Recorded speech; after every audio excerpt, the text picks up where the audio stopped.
Hello and welcome back. I am your host, Tennessee's daughter, and today we are going to get into a good old story time. But before we do all of that, let me say hello and welcome to my beautiful new wildflowers.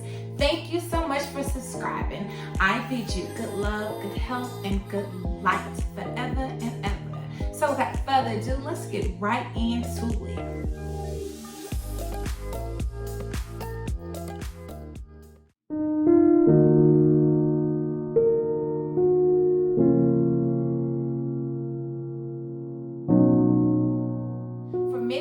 I worked as a certified nurse technician. Shout out to all of my CNAs out there, all of my CNTs from here to Kalamazoo. Honey, send you love. That work can be treacherous. I've done it all. Long-term care, in-home care, private duty, end-of-life care. Yeah. She is seasoned. But anywho, sticking to the script. So I was working for a new company and I was sent out to this home, and so I look at the face sheet. Anybody that does not know what a face sheet is, that's pretty much the Bible for whatever client that you're sent to take care of. So it gives a general synopsis of their abilities or inabilities and the care, that level of care that they may be in need of. And so I'm looking at the bottom of it and I see at the end, for insurance, it had Harpo Studios. So I was like, oh, okay. I didn't know Oprah was out here selling life insurance, health insurance, or whatever the case may be. But okay, she got a hand in everything. So I get to the condo that they're staying in, very beautiful, lovely place. So I get there and I don't know what to expect. I'm mostly in affluent white neighborhood, so I don't know what to expect. So I get to the door and this little black lady come and let me in, and I go in and I'm sitting down and I'm looking like, okay, who needs the care again? Because Daddy over here, which I affectionately call him, Daddy was sitting there after many years, Daddy was sitting on the couch. He didn't look like he needed no help, no nothing. I mean, this man was sitting there. You know how them old school black men sit with their leg crossed. He's sitting on the sofa like this, okay? I'm flip this hair back up. And so she's sitting there, and so for about 30 minutes, after greeting them and everything, and I'm putting back down, I'm like, so who's supposed to be getting some care? Because I couldn't tell anybody needed anything. And so as the night goes on, everything is everything. Like I said, I was working on the third shift, so I got there right before 7 p.m. and I wasn't set to leave until 7 o'clock the next morning. And I was only filling in. I didn't know how they had it all set up. They're just like, hey, we got a new client. Do you want to go and work it? And I'm like, yeah, she ain't had no job at the time. Who turned it down? What? Not me, not she, not her, not I. So that's how that kind of happened. Well, after I worked that weekend with them, I didn't go back there. They sent me somewhere else, and then I get a phone call a few days later, and they're like, hey, you remember the client that you took care of? I was wondering if you wanted to go and work with them permanently because they need somebody full-time at night, and she actually requested that you be the one to come. And I was like, oh, okay, cool, I'll take it, it was really good money, by the way. And so I was like, yeah, I'll take it. And so I go and I'm with them, and within a week I started to notice something that was a little bit odd. Not only did they have Harpo Studios insurance, I'm looking through the house and I could see memorabilia of different shows, look like little collectible pieces. And this one particular time, the wife asked me to go upstairs and flush the commode. At the time, they had a son that was living there temporarily, and he had surgery, and so he stayed upstairs. Well, nobody was up there for quite a while, and so she just wanted the commode flushed to keep it, anybody that has a house, we got to flush the toilets, okay, whether somebody's using it or not.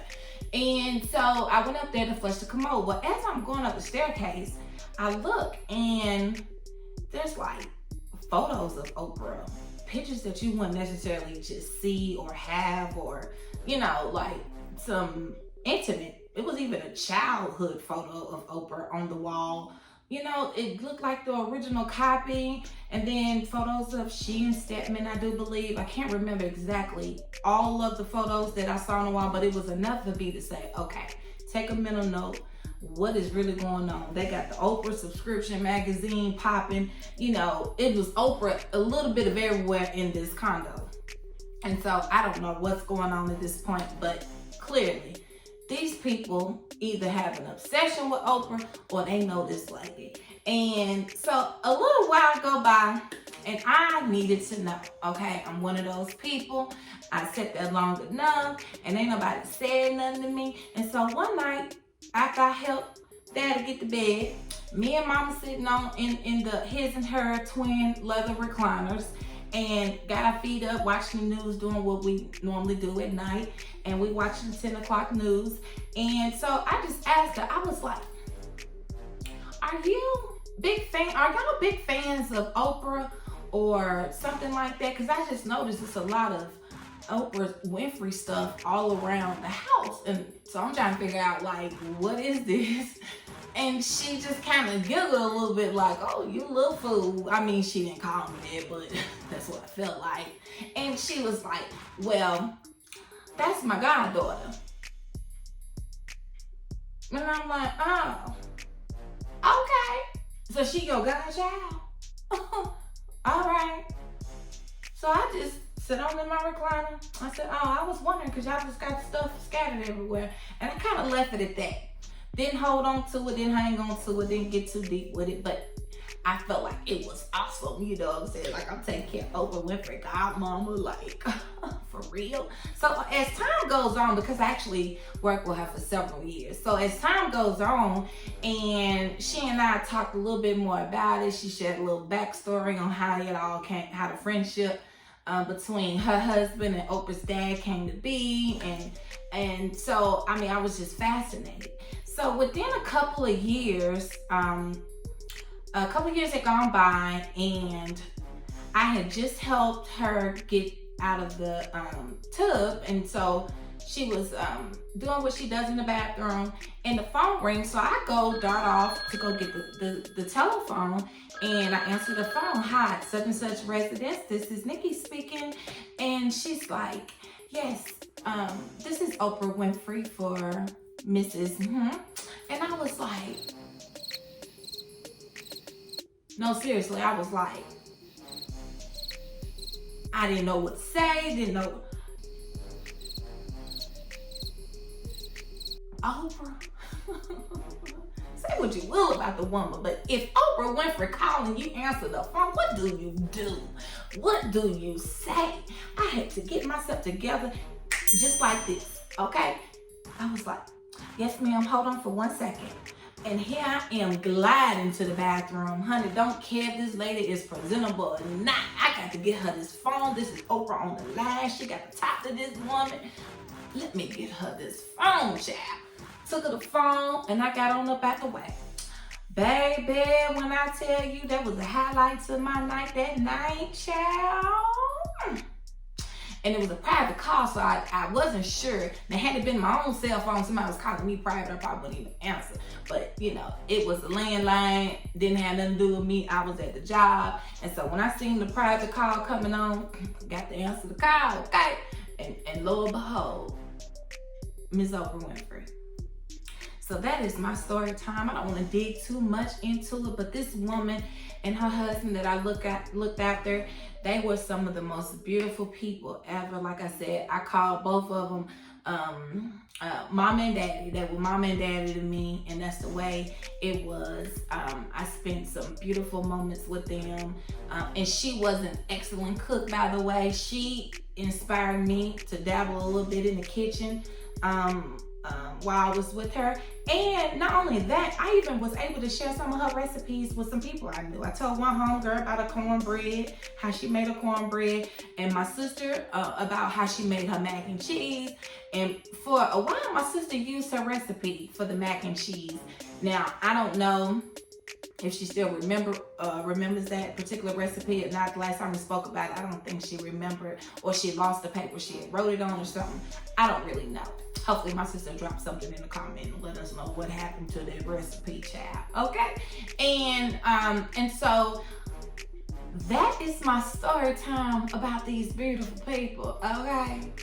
And one thing I admire mostly she chose to share with me. She was like, oh, I want Oprah to do something nice for you, but she's so good to us, you know, I don't want to seem ungrateful. I was like, honey, I was just fine by knowing that y'all know Oprah Winfrey. Okay, that was good enough for me, child.